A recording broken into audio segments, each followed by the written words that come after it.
You're listening to a podcast from stuff.co.nz. I know you're enjoying it because you've been listening for quite a while.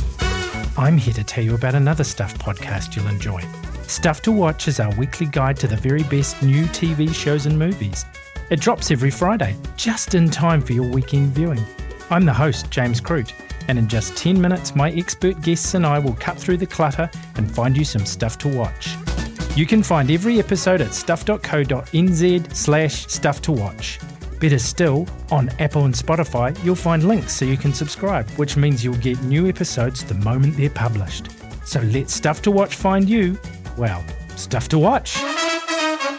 Thanks for listening, as you were. Hi, thanks for listening. John here. Just a warning. This episode discusses suicide and issues around mental health that may be distressing. If you're struggling, and it can happen to anyone, please reach out for help. Okay, so the first question is, what do you think makes a good man? This is John talking to some of his schoolboy rugby team. Yeah, it's not exactly scientific, but I wanted to get a feel from these guys. They're 16, 17, just on the edge of becoming men themselves. After practice one day, I asked them to take a moment to write down a few words about what they think makes a good man. Humility and caring. By having a good balance in your lifestyle.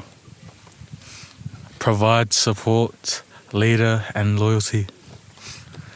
Loyal, mature and honest. Okay, nice, very good, thank you. Now, if I'm going to ask you to think about what you would write if I asked you to man up, if you were going to be a real man. Hard and has no feelings. Stepping forward and leading. Tough, staunch and fearless. Staunch and not much humour. That's quite a range, although leading comes up in both. Yeah, I guess there's a lot of emphasis on leading in teams. They're all valid though, aren't they? And you get the feeling being a real man comes with some weight attached. But it sounds hard to be both, doesn't it? You're going to struggle to be caring and also hard with no feelings. Then I asked them if they had any thoughts about masculinity in general. I was putting them on the spot slightly, and a couple of them didn't want to say anything, but... Being a man has a false surrounding around it, like you have to be this staunch man when really everyone has feelings, I guess. That all men have emotions, like you can show your emotion if you want to, and you can talk to other people, just you don't have to hold it in. There's definitely tension there. They're coming to terms with these expectations around feelings and emotions that we all grapple with, and it isn't easy. Yeah, I think that's really good, actually. It's great that they're even thinking about emotions and that they can identify that tension. It's a long time ago, but from memory at that age, in that environment, I just thought of emotions as being unhelpful. That's kind of sad, isn't it? Learning to cope with emotions, particularly the big ones, the taxing ones, that's something I'm still learning, but you can't get away from them. No, the bloody things keep popping up. Anyway, I haven't done a lot of coaching, and when I turned up last year to help out, one of the first things the head coach said to me was that these kids are under a lot of pressure, and we need to connect with them. And I was like, I don't remember that being a thing when I was playing schoolboy rugby. But you were saying there's a reason for that. I think he would have said it anyway. There's just this growing consciousness that teenagers are under a lot of pressure. But yeah, in the last 18 months, 2 young guys, one 18, one 20, who used to play for this team, have died. One of them by suicide, one of them by suspected suicide. Right. And look, I didn't know them, but I mean, bloody hell, you know? Yeah, this is important. It's close to home, but I think these issues, how to help others, how to deal with your emotions, and why so many Kiwi men are dying from suicide, this touches everyone. Last year, 654 people died by suicide in New Zealand. 471 of them were men. Over the last decade or so, men have been killing themselves at nearly 3 times the rate of women. It's a fragile thing. Fragile thing. This is He'll Be Right, a 6-part podcast series from Stuff and Bird of Paradise about how to be a modern man. I'm John Daniell. And I'm Glenn McConnell. In this episode, we're going to be talking about some of the hard stuff: mental health, suicide, and extremism. Yeah, and rugby. So look, this is episode 4. We're halfway through this series already, and it feels like what you said at the very start of this, Glenn, on that first day sitting in the car, about how there are lots of different ways to be a man. It feels like that's pretty obvious now. We've spoken with lots of people who have struggled in one way or another. Carl and Rob with their bodies, Ben talking about breaking the cycle of violence around his own behaviour, Scout with their identity, but they've all managed to come through these tough times. And some men, sadly, don't make it. It's very hard to talk about suicide. I guess that what we've seen is that there are so many different ways of being a man, and that's great. But the problems come when what you think is the right way to be, the ideal way that you decide to be a man, and very often that's influenced by the world around you, when the way you are, or at least the way your life is going, when that doesn't line up with how you think it should be. When you're not living up to what it feels like you're supposed to be. Yeah, and I guess this may be the same thing for women, and I don't want to minimise the pressures that society brings to bear on them. But I think sometimes men in particular get the impression that they are loved based on what they can achieve. And if you can't achieve highly enough, you're not worthy of being loved. And that is not good. But I see how it works. I've avoided saying it until now, but this is part of toxic masculinity, right? We're talking about demands for stoic men, who then place all their focus and worth on achievements, like work, sport or school. There are definitely elements of male culture that aren't healthy, but toxic masculinity feels like a catch-all phrase that's deployed as a weapon too broadly against a certain way of being a man, and I'm not sure that's helpful. Anyway, I wanted to know more about these young men who used to play for the team I coach now, so I caught up with our old coach, Jonathan Tanner, a guy I know, who I think everyone knows, is JT. Rugby players love an inventive nickname. Yeah, I was known as JD. We used to play together and against each other in Wellington in the 1990s. These days, he's a husband, father and lawyer, and he now coaches a different schoolboy team, along with a club team and reps. It's pretty obvious he loves coaching, and inevitably he's involved with some of the things that happen off the field. Recently, there was another suspected suicide that affected some of the kids he coaches now. I wondered, what do you say to kids in that kind of situation? I just sort of asked how they were and how they felt about things and what they knew. And actually, to be honest, because everyone tries to protect them, they didn't know too much, which I'm not personally sure that's a good thing. So what kinds of things were they saying? They were just talking about, dumb, what a waste, things like that. And we didn't get deep and meaningful about why or what, because I think they all accept that people have lots of bad things happening in their lives. How fundamentally different is the environment that kids live in today compared to, say, 30 years ago when we were at school? They're utterly different and utterly the same. So being cool hasn't changed. Making mistakes and being persecuted for them, very different, because it doesn't stop. So, you hassled me when we were at school and you didn't hassle me again until I saw you the next day.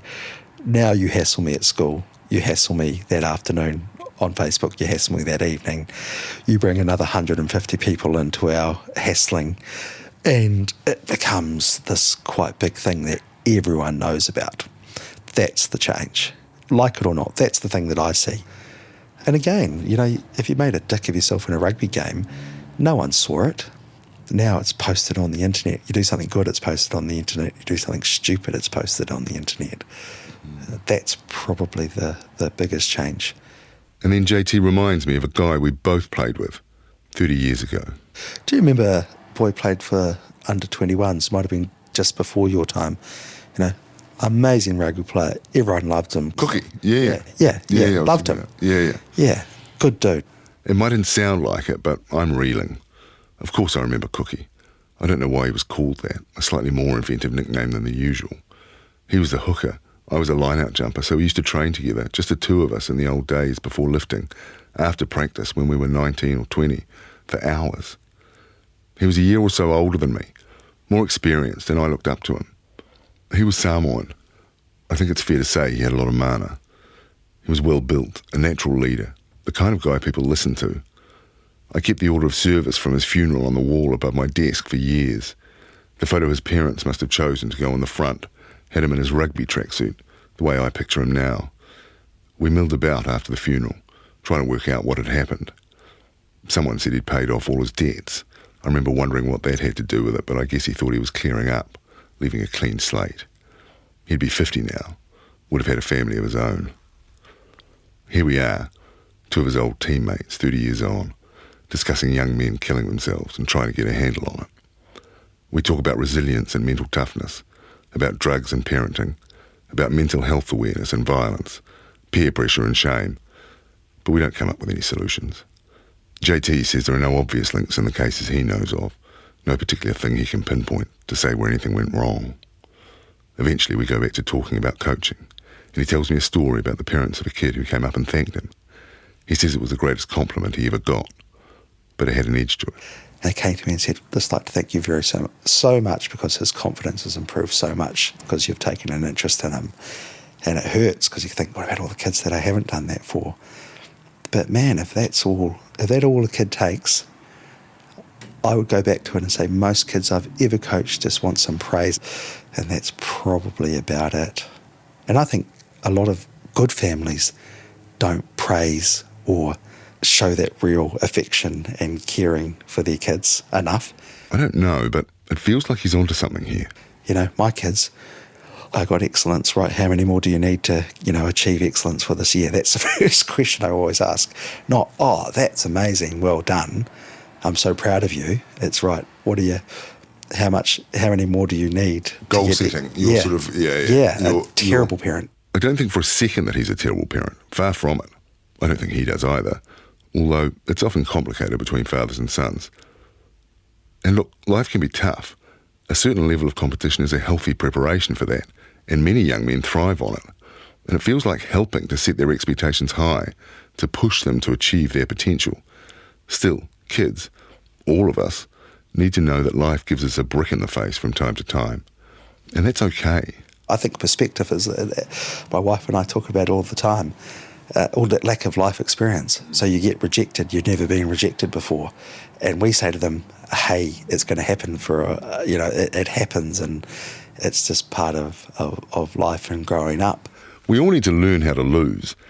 Any competitive sport is good at teaching that, but the drive for excellence can be double-edged, and it's bred into many of us men as part of our identity in a world that constantly nudges us towards the importance of success. This is where I think it can get toxic, that vision of yourself that you feel you have to live up to. When I stopped playing professionally, my self-esteem fell off a cliff. I was in my mid-30s, so not exactly a young man, but I really struggled to find a way to fit into the world that wasn't supported by a team culture and the money that went with it. And I had some mental health issues around that. More than one of my old teammates had the same, some worse than others, a kind of drift into self-loathing that played out pretty badly. Risk-taking behaviour, drink, depression, suicide attempts. So rugby, not actually that healthy? I think that's oversimplifying it. Life gives you some things and it takes some away. Relationship breakups can be gutting, but I don't think that means we shouldn't get into relationships.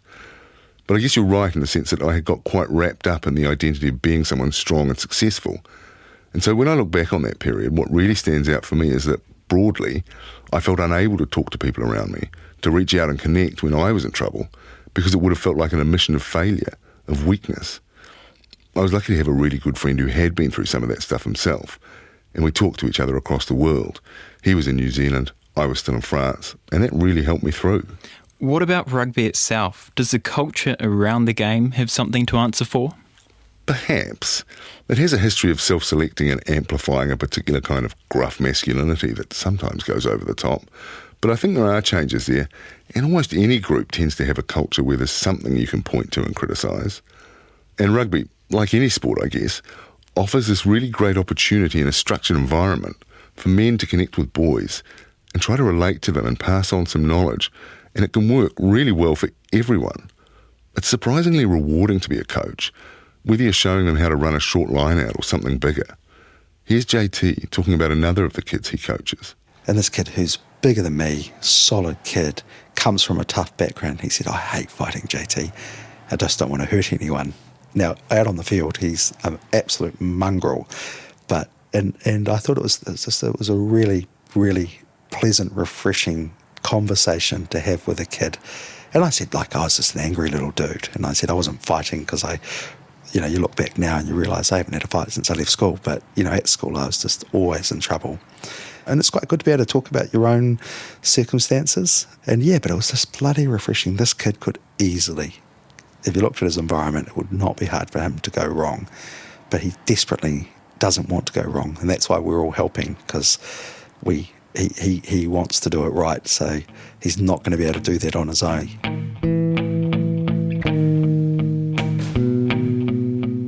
That sense of a team where younger people work together and get helped by adults, that chimes with the story of Ezekiel Rowe, a young man who put together a mental health program as a teenager after a spate of suicides in 2012.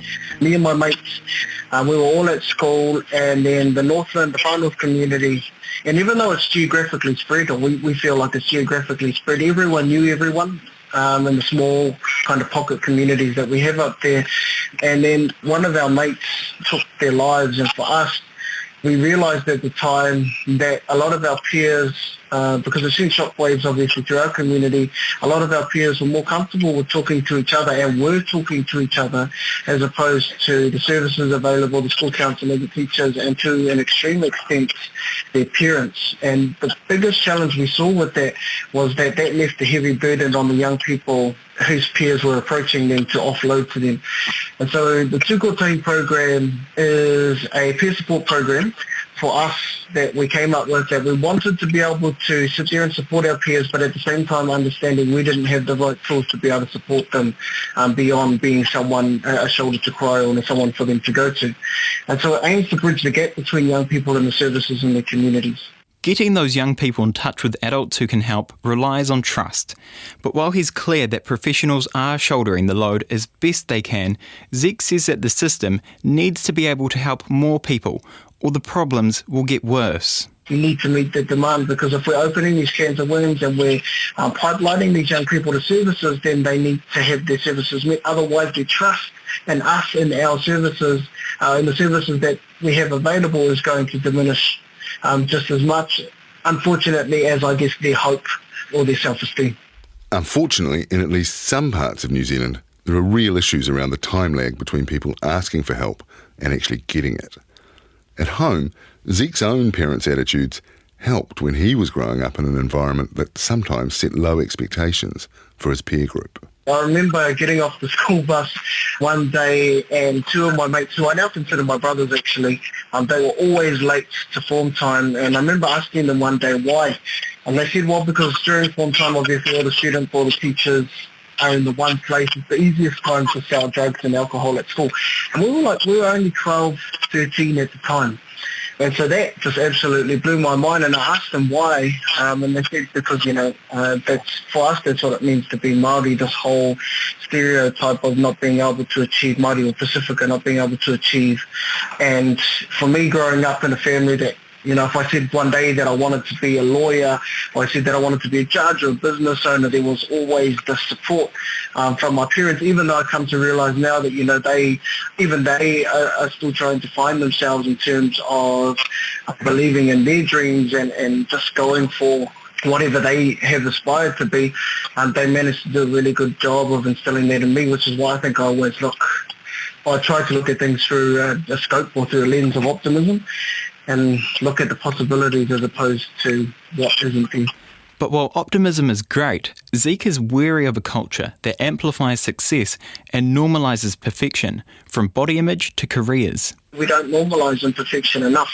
It's a conversation that isn't had in the home, and as a result of that, when you're growing up as a young person, you're constantly looking for, how do I become, maybe you aspire to be your parents, how do I become my parents, not knowing that actually your parents went through some rough times themselves, regardless of what that was through. So there's a balance here, in terms of recognising life's inevitable difficulties that will come alongside opportunities. And I think if we shy away from normalising imperfections and normalising pressures, then our young people don't learn to have the conversation about things that are going to affect them if they're continuously sheltered from them, if that makes sense. Zeke says rugby was never his thing, but while the culture around it might have issues, it also offers ways of connecting. I was down in the South Island recently, And there was a massive conversation about toxic masculinity, for example. I mean, it was all because, rugby teams and the whole idea of take a concrete pill and harden up. I think there are some things in the fabric of rugby or the idea of rugby that can change. And if we can have the conversation with our lads using rugby, then that, I think, would make it all the more easier to kind of break the ice. Of course, one size doesn't fit all. He says it's very different talking to a rugby team rather than a kapa haka group or a creative arts room. And too often that diversity isn't recognised. I don't think there's been a conversation that has been influenced by young people from all backgrounds. I don't think there's been a solid conversation with policymakers around how young people feel would be the best way to have a conversation with them. And to me personally, I don't like the idea of finding or building an approach or building a framework and trying to blanket that across the entirety of New Zealand. I think you lose the genuine ability to build positive relationships amongst our young people and with young people when you start to set one approach and say that that's the way that everything needs to be done. Still, Zeke sees one generalisation that holds true. When our men are finding themselves in services or when they've sought support, being able to open up is almost kind of like learning how to talk situation, and not in a negative way, but a lot of our men tend to be so out of touch with their emotional side that the ability to say, actually, I had a really bad day can be a week-long, a couple of weeks-long, a month-long process just to begin the conversation, let alone trying to get them there in the first place. It's a fragile thing,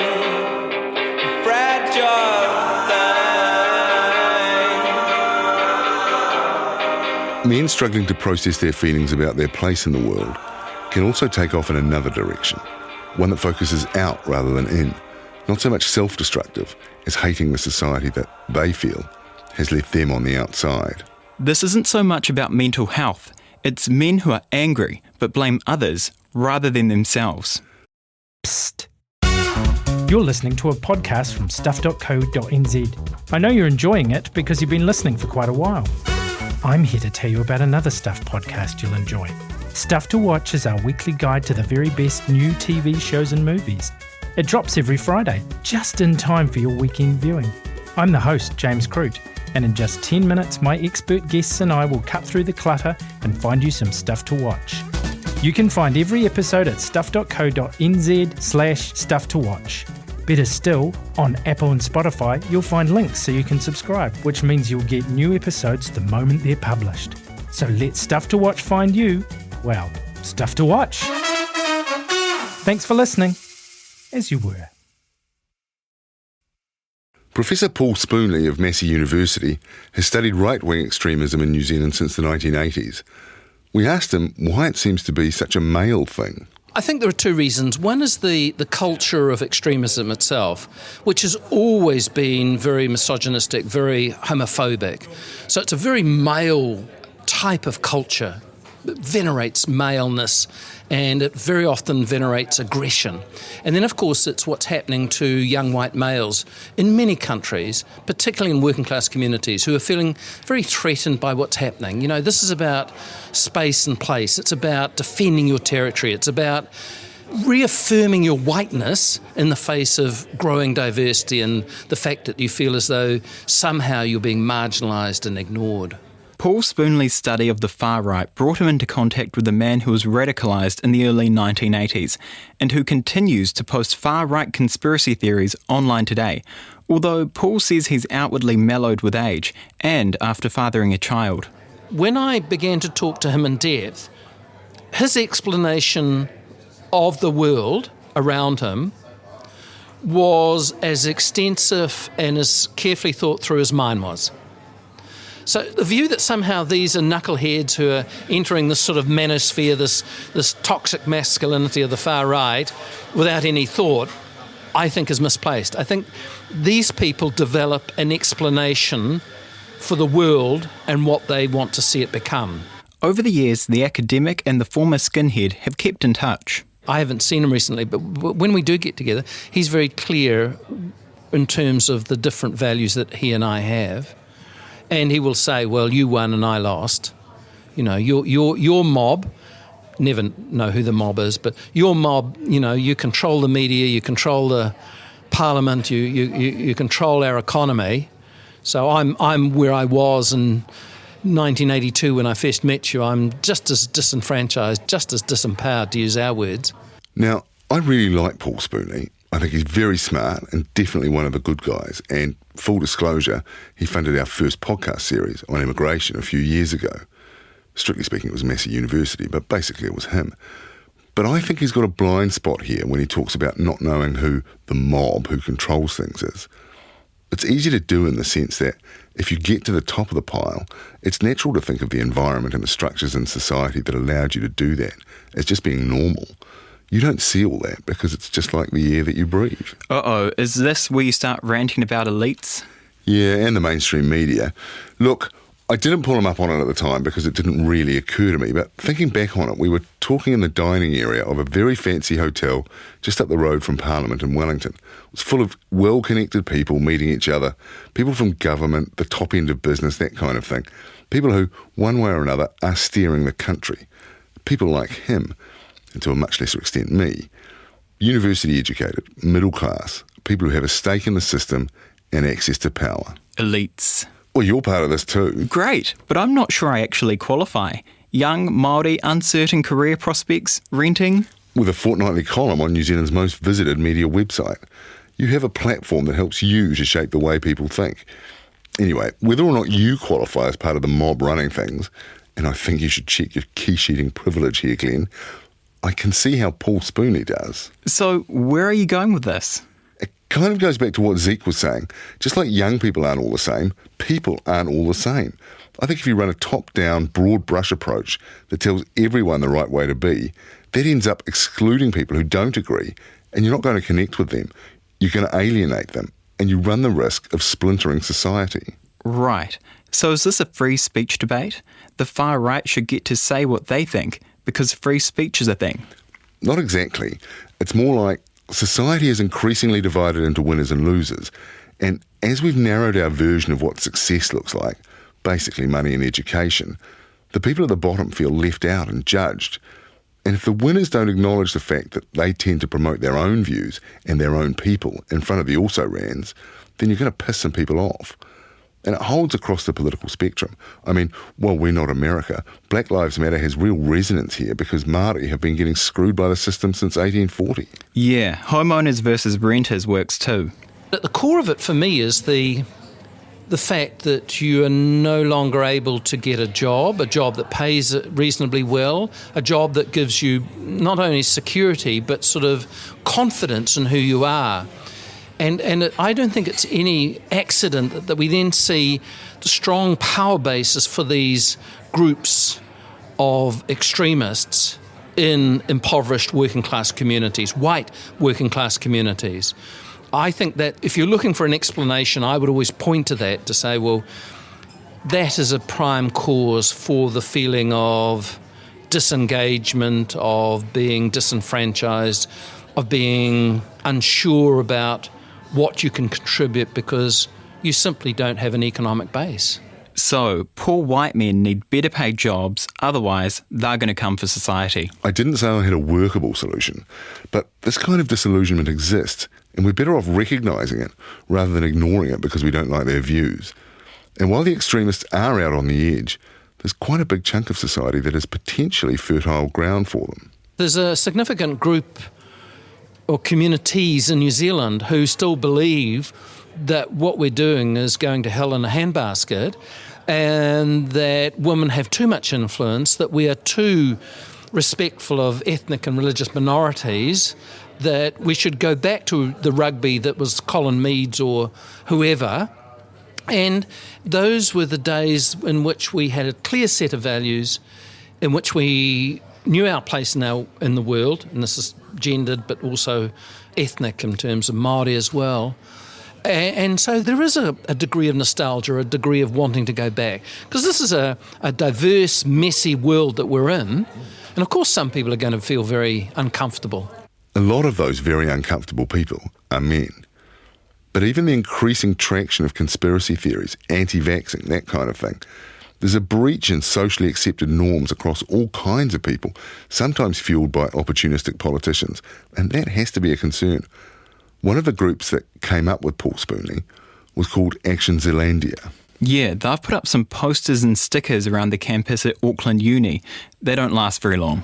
Right. Without doing a very deep dive on this stuff, it feels like they're pretty fringe. I took a look at their website, listened to some of their podcasts. From what I can see, they're getting like 200 listens. Hopefully we'll do better than that if we're going to influence the masses. But they're on YouTube, so doing that messed with my YouTube algorithm, and suddenly I was getting a lot of videos like Jordan Peterson recommended, which I hadn't planned on. But the number of people who viewed some of those was in the millions. That's how they get you. Start off with a mild dose of Jordan Peterson, and then the suggestions get more and more extreme.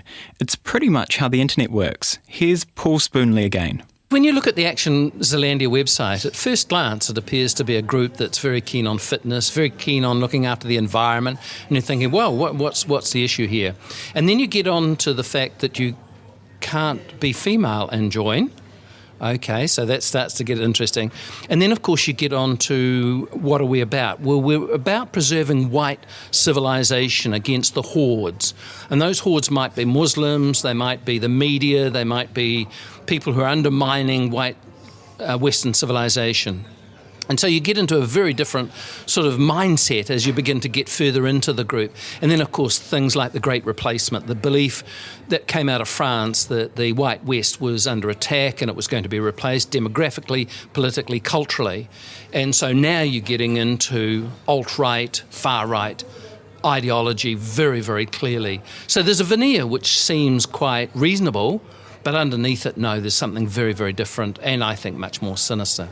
We've already had evidence of just how sinister that kind of thinking can be, how it fueled the actions of a loner connecting to others on the internet. We'd like to think what happened in Christchurch was just one mad man, but there are indications he was the tip of an iceberg. One of the things about the toxic masculinity, it gives you permission to hate. It's not that you don't like, or that you're suspicious of, or you're sceptical of. It allows you to hate particular groups. And that's, I think, one of the things that most concerns me, and therefore one of the reasons why I would call it toxic. If that's how we're defining toxic masculinity, as a way of justifying hate because you refuse to tolerate people who are different from you, then it's important to recognise that, and of course I'm against it. But again, how helpful is that kind of labelling? My instinct is that the men who you're pointing at are likely to double down rather than back off. I think part of the point is that it makes the problem wider than just any one man. If it's systemic, you can identify it and help people to move away from it. But if those people, those men, don't accept your legitimacy because your value system is very different to theirs, do you really think they want your help? That's how society changes, isn't it? When you get big enough shifts in public awareness of issues, things can get better over time. You were saying just in the last episode how fast we moved from homophobia being part of the law of the land to within a couple of decades having pretty much everyone finding gay marriage normal. Yeah, well, fingers crossed. Next episode, you're taking us to Te Ao Māori. It offers us a very different worldview and a different version of success. From the outside, it looks like it's much more about people and the connections between them than individual achievements and money. At the risk of Jordan Peterson thinking I'm a cultural Marxist, I quite like the sound of it. It's a fragile thing. A fragile thing. He'll Be Right is a Stuff and Bird of Paradise production. It was written and produced by me, John Daniell, and Glenn McConnell. Associate producer was Noel McCarthy. Editing and sound design by Andre Upston. And music by Anthony Tonnen. Carol Hirschfeld is the commissioning editor for Stuff, and Patrick Crudson was the executive producer. This series was made possible by funding from New Zealand On Air. If this episode has brought up any questions or concerns, we have information and resources for seeking help on our website, stuff.co.nz/He'll Be Right. That's HELL without the apostrophe, be right. That's also the place to go to listen to other episodes and subscribe on your favourite podcast app.